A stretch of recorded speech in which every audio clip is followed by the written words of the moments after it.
Hey, what's up, guys? As you know, I use PlusThis for a lot of things, but one of my favorite features is the video triggers. So PlusThis gives you an embed code that it wraps around your video from YouTube or Wistia or Vimeo, and then you use that embed code, and as people watch this video, it notifies your CRM. So in my case, it's Infusionsoft. It raises tags at key intervals, and I want to show you a few of the ways that I use that feature. So if you are not using video triggers, here is the premise. You can add elements to your campaign. So this is a fulfillment campaign for one of my courses. I mentioned earlier I have a progression path of courses. In those courses are video modules, and as people watch the video modules, you might recognize that I've used PlusThis to raise tags at key intervals. The reason I do that, right? Somebody gets the content over here, they get the bonus content, this is the delivery, this is the countdown timer if they purchase it. But the reason I emphasize that is I've added down here this little section, right? And what happens here is a tag is raised when a customer who's going through this course watches 50% of video module 3.1. Okay, so I've added this empty sequence beforehand just to give it, to make sure that this tag is only applied to people who are actively in this course. But when they watch that specific video, it triggers this goal. And the reason that's important to me is because it allows me to follow up with them 5 minutes later. So interestingly, Richard said how to set up your tagging infrastructure. So video 3.1 is all about tags and tag categories and doing an audit on your tags in your database, right? So if somebody watches that particular video and they watch 50% of it, 5 minutes later, they're gonna get an email with a bunch of links to resources about tags. So by using video triggers, it allows me to not only track their progress throughout the course, which is useful on its own, but it also allows me to interact with them at intervals that I know are very targeted, right? This email is only going to show up if they watch 50% of video 3.1 in that particular course. So it comes at the exact time that it will be most useful. I know that video answers a bunch of questions, but I know that this email anticipates the things they're gonna wanna know next, okay? So that's one method for, oh, here's the actual email. Wanted to show up with links from video 3.1 in case you didn't grab them directly. Here's the tagging list, systems, etc. Here's the tag audit video. If you wanna go back to the course, you can log in here, right? So there's nothing super groundbreaking here, but as far as curating a customer experience, what I've identified is that there are certain videos that have resources that are supplementary, that go along with them. And historically, I used to just deliver those emails and hope that they showed up at the right time. But the more I've leaned into and embraced PlusThis, the more strategic I've been able to get about the timing that certain supplementary resources show up, like this email, or even my bonus content, right?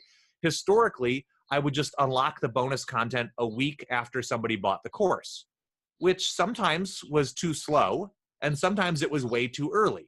And so what I've done is I've adopted and used more of PlusThis. I have started doing bonus content unlocked after engagement. So if you watch X% of the course or you watch the first couple of videos, then the bonus content is unlocked, right? And it is unlocked by default after 3 weeks if you haven't done anything, but this way it allows it to be a more specific experience, guided by the participant, or guided by the actual customer.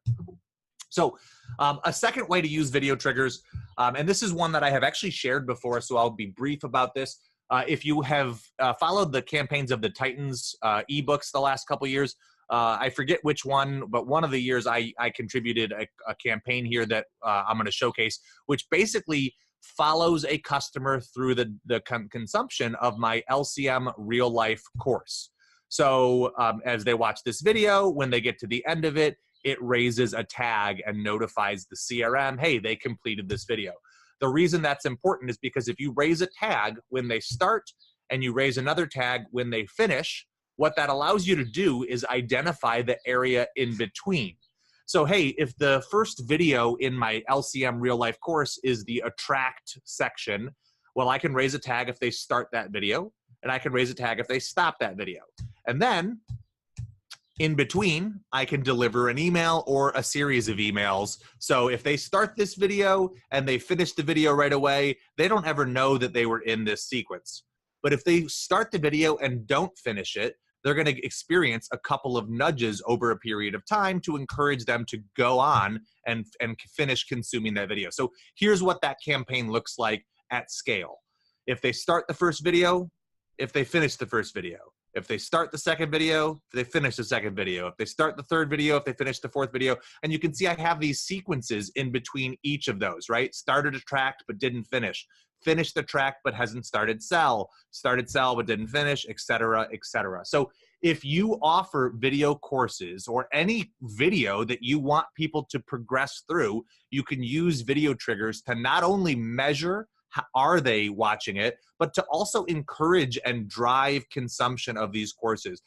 My courses are oftentimes 4 and 5 hours long in total, and so it's easy for life to get in the way. And the reason that this is so valuable is because it helps people consume the content, and we have found that most content is most effective when it is consumed. Okay. So the final way that I use this is to make sure that I deliver recommended next steps only after they have completed the course. So in a former life, when I would deliver these courses, I would just wait until a month or two went by and say, hey, here's the link to the next course. But obviously some people had already completed the course and some people hadn't. And so what I've done now is shifted to an engagement-based model where the recommended next steps only show up after they have watched that course. I also do a timer here right before the 2 emails go out. And the reason I do that is because I don't want this email to happen the minute that they finish the video, right? I want to wait till like the next morning or the next week before I make my recommendation. But I also want to make sure that I'm recommending something that makes sense for them. So right before these emails go out, I do a decision diamond here to decide, should I recommend my courses or should I recommend my OG membership? And that's obviously looking to see, hey, are they already an OG member or are they not? Or have they already bought the next course or have they not, right? And so this decision diamond happens after the timer, but right before the communication step, so I can be sure that when that communication goes out, it's as valuable and as current as possible. Okay, so that is how I use PlusThis video triggers to track engagement of my courses, to encourage people to consume the rest of the course, or to deliver additional or supplemental resources at key intervals. Obviously, PlusThis has a lot of tools. You certainly don't have to use all of them, but I figure the more you know about how I am using it, the more you might be able to say, yeah, that is something I could either steal and implement for myself, or maybe it would be justification enough to sign up with PlusThis if you're not yet using it. That's it, guys. Later.